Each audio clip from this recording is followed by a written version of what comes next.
Selamat malam Bapak Ibu, saudara-saudari. Mari kita bersaat teduh sejenak.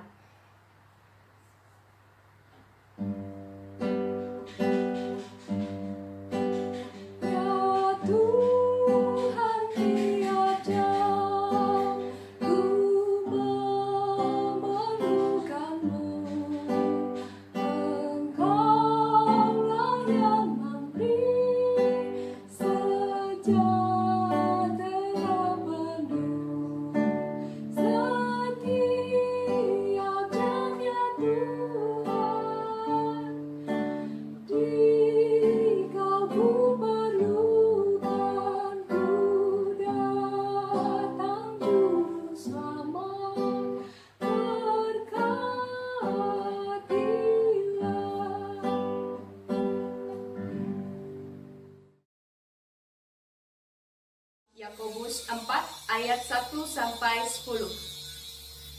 Dari manakah datangnya sengketa dan pertengkaran di antara kamu?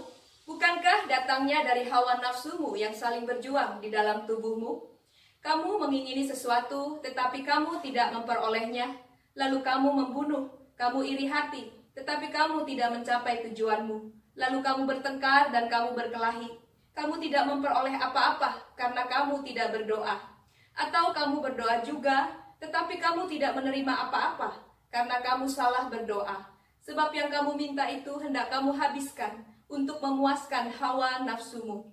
Hai kamu, orang-orang yang tidak setia, tidakkah kamu tahu bahwa persahabatan dengan dunia adalah permusuhan dengan Allah? Jadi barang siapa hendak menjadi sahabat dunia ini, ia menjadikan dirinya musuh Allah.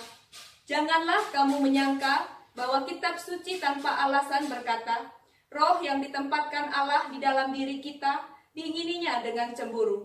Tetapi kasih karunia yang dianugerahkannya kepada kita lebih besar daripada itu. Karena itu ia katakan, Allah menentang orang yang congkak, tetapi mengasihani orang yang rendah hati.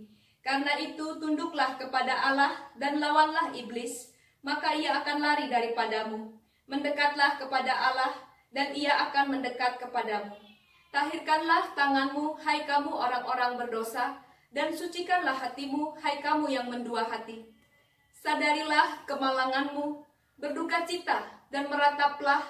Hendaklah tertawamu kamu ganti dengan ratap, dan sukacitamu dengan duka cita. Rendahkanlah dirimu di hadapan Tuhan, dan ia akan meninggikan kamu. Demikianlah firman Tuhan. Bapak Ibu, saudara-saudari yang dikasihi Tuhan, pernahkah kita mengalami bahwa kita tidak mempunyai niat untuk berdoa? Pernahkah kita mengalami kita sudah mulai jenuh untuk berdoa? Atau pernahkah kita mengalami bahwa doa-doa yang kita panjatkan selama ini tidak atau belum direspons oleh Tuhan? Bapak Ibu, saudara-saudari, barangkali di dalam doa-doa kita ada satu penghalang sehingga membuat Tuhan tidak atau belum merespons doa-doa kita. Apa saja yang menjadi penghalang di dalam doa-doa kita? Surat Yakobus memberitahukan kepada kita ada 3 penghalang doa-doa kita. Yang pertama adalah kita tidak berdoa atau kita salah berdoa. Sudah jelas ya Bapak Ibu kalau tidak berdoa adalah satu penghalang. Surat Yakobus ini disampaikan berhubungan dengan keadaan jemaat pada saat itu. Di sana ada sengketa perselisihan, ada kebencian, bahkan mengakibatkan pembunuhan. Tertulis di dalam kitab ini. Salah berdoa itu berarti selama ini jemaat mencari sesuatu yang bukan Allah di dalam doa-doa mereka. Mereka mencari sesuatu yang dapat memuaskan nafsu mereka di dalam doa-doa mereka. Mereka salah berdoa karena hati mereka bukan diarahkan kepada Allah, tetapi pada keinginan mereka dan berpusat pada diri mereka sendiri. Bapak, Ibu, saudara-saudari, pernahkah kita mengalami kalau di dalam doa-doa kita mengutamakan keinginan kita daripada mencari kehendak Allah? Padahal kita ini adalah umat Allah dan Allah adalah Allah kita. Lalu yang kedua, menduakan Allah. Ini masih berkaitan dengan yang pertama. Kita masih terus berdoa, hanya saja di dalam kehidupan keseharian kita juga mengutamakan sesuatu yang lain, yang bukan Allah, yang kepadanya kita memberikan hidup kita memberikan perhatian kita. Misalkan kita masih tetap berdoa, namun kita masih terlibat di dalam okultisme, kita masih terlibat di dalam kuasa kegelapan, kita masih menggunakan jimat-jimat atau memberikan persembahan-persembahan tertentu kepada tempat-tempat tertentu atau kepada benda-benda tertentu. Nah, Bapak Ibu Saudara-saudari, doa seindah apapun, sepanjang apapun yang kita sampaikan tentu tidak akan direspons Allah jika hidup kita menduakan Allah. Dan yang ketiga adalah ketika keangkuhan menguasai kita. Mungkin kita masih ingat ya, ketika di dalam kitab Lukas diceritakan seorang Farisi dan seorang pemungut cukai berdoa. Bagaimana orang Farisi tersebut berdoa dan meninggikan diri. Kemudian dia membandingkan hidupnya dengan sang pemungut cukai.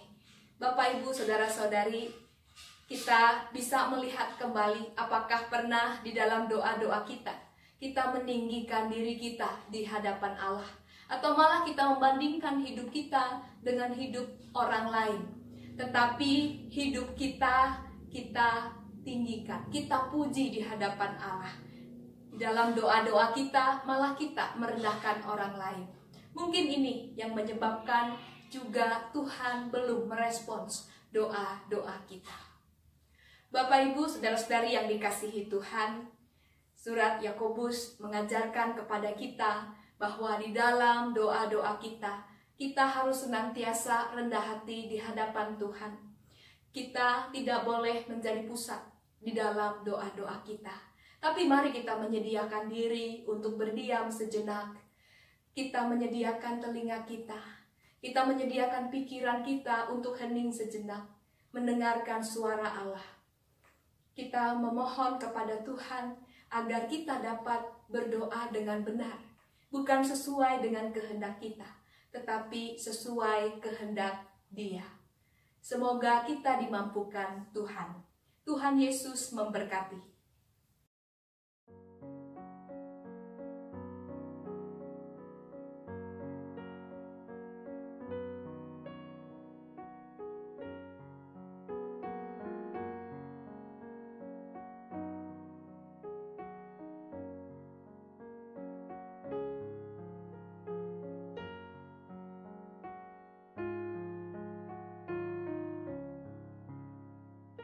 Mari kita berdoa. Bapa di dalam surga, kami datang ke hadapan-Mu. Engkau Allah yang Maha Kudus, Allah yang Maha mengetahui kehidupan kami. Kami datang menyerahkan diri kami ya Tuhan. Bila Engkau melihat ada penghalang di dalam doa-doa kami, tolonglah kami ya Tuhan, agar kami tidak berpusat pada diri kami sendiri ketika kami menyampaikan sesuatu kepada Tuhan. Tolong kami untuk setia kepada Tuhan. Tolong kami juga untuk belajar rendah hati di hadapan Tuhan.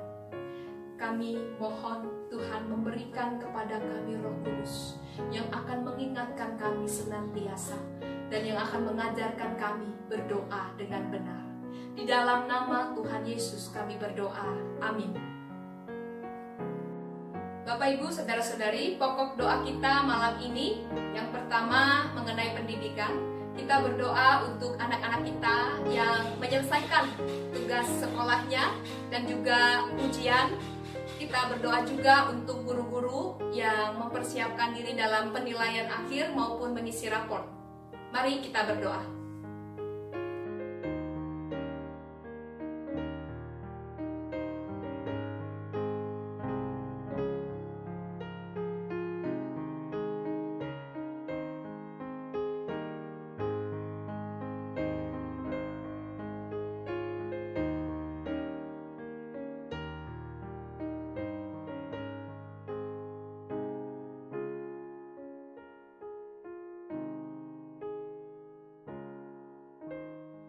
Yang kedua, dalam hal ekonomi, kita berdoa untuk para pelaku usaha, untuk pengusaha wira swasta, agar Tuhan memulihkan usaha mereka.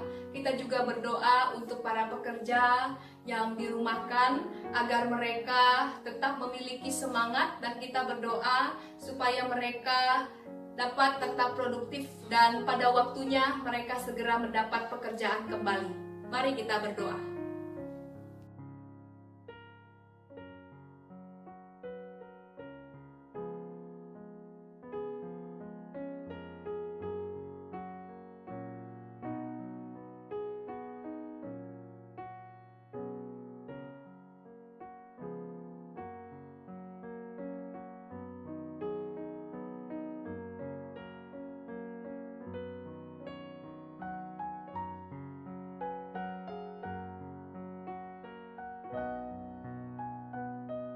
Yang ketiga, kita berdoa untuk masyarakat Indonesia agar diberikan kemampuan untuk beradaptasi dengan tatanan normal baru di segala bidang.